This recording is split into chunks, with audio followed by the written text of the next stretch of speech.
Illegible disclaimers.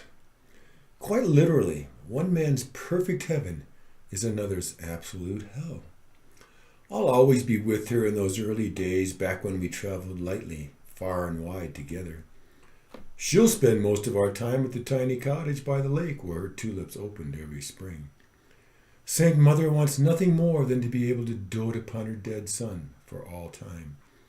Yet he most surely rots in hell for his lifelong addiction to violent crime and various drugs.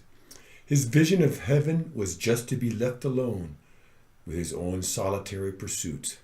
She had always wanted to meet and to really get to know him intimately. All 5 of the dogs we had through the years will, of course, be a part of our afterlife. Somehow we shall be able to always pay sole attention to each one of them, all at the same time.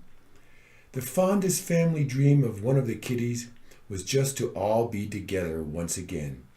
For Mommy and Daddy, just seeing each other again would be part of their burning in hell. I won't hear you blatting your foolhardy through eternity as I slip quietly through the forests. My children's mother never forgot me, but I'll be with the trophy wife who conned me. I always hated my lazy, fat, foul-mouthed sister-in-law, but loved my darling spouse. They got along so well that, of course, we shall have to dwell right next door to them in paradise. I remembered my brother best when we were boys, bluegill fishing up at the cottage.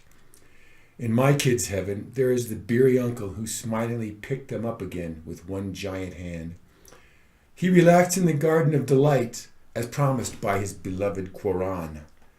We will dwell, of course, in the house of our fundamentalist Lord, in a puffy Christian heaven.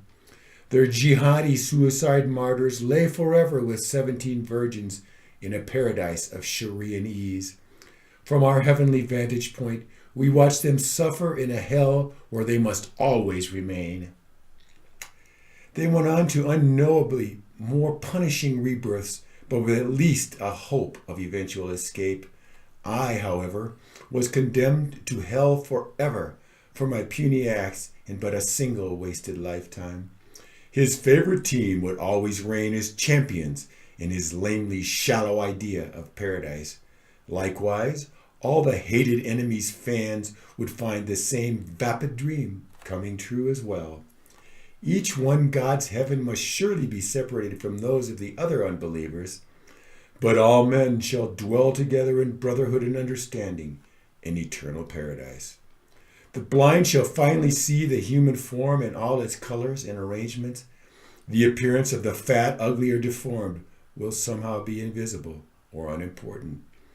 Will his fondest dreams of golf and new cars come true, or will he be meaningfully enriched at last?